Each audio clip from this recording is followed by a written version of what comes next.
You know, they say some places are just stained by their history. Well, deep in Uttar Pradesh, there's a remote water bottling factory that holds a secret far darker than anything it ever produced. And it all started to unravel one night with just one worker and a voice calling out to him from the shadows. So, picture this. This is where it all kicks off for a guy named Amit Prajapati. He's working the night shift, totally alone, the machines are roaring, and somehow, through all that noise, he hears it. A voice. Faint, but clear, and it's calling his name. That one moment would trigger a chain of events that is just pure nightmare fuel.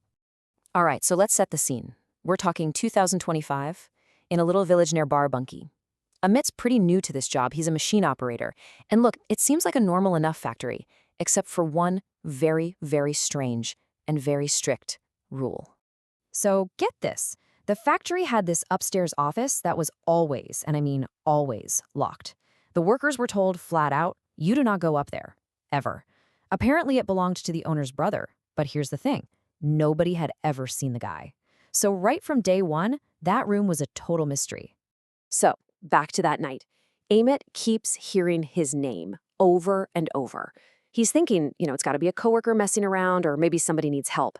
So he shuts down his machine, opens the back gate, and steps out into the pitch black night to see what's going on.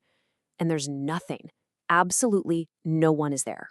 And this is where things just go off the rails, fast.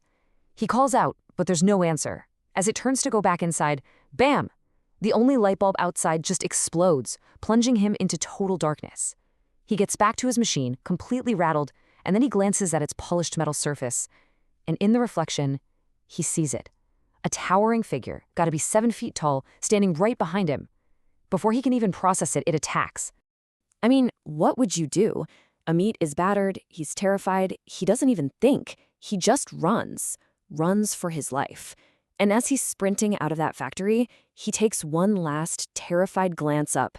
And there, in the window of that locked, forbidden office, a figure is standing there, just watching him go. So the ordeal is over, right? Not even close. The next day, Amit is sick as a dog. High fever, his whole body aching. His supervisor sends him home to get some rest. But the evil from that factory? It didn't stay behind. It hitched a ride. Amit's coworker, a guy named Sonu, gets the job of taking him home.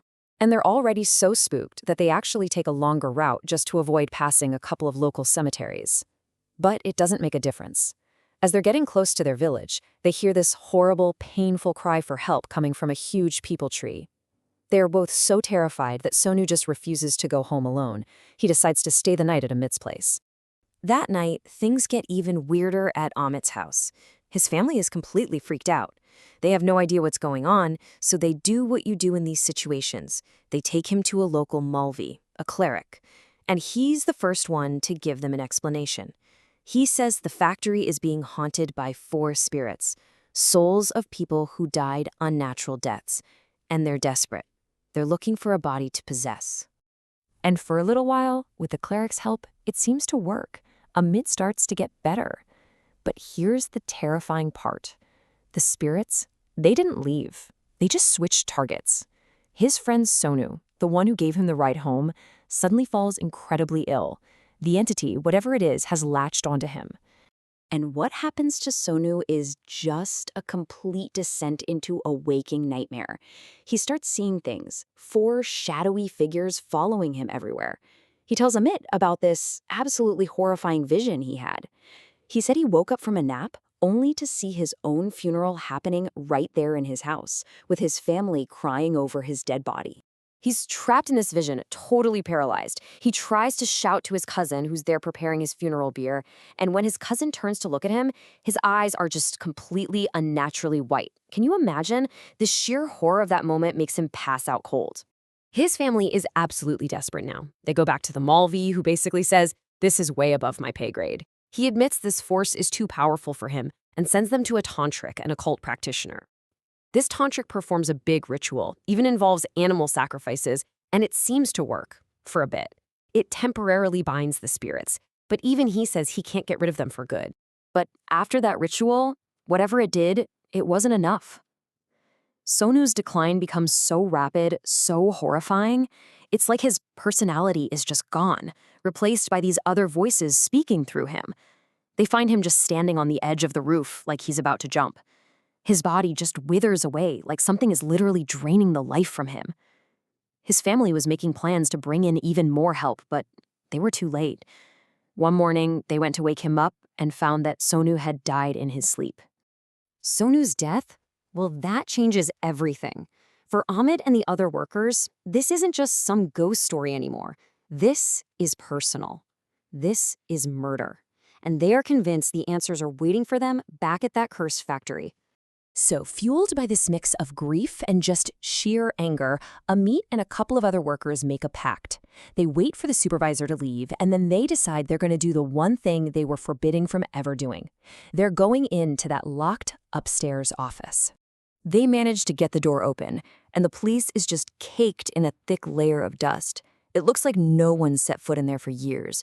But then, they see something impossible. Fresh footprints right there on a dusty chair.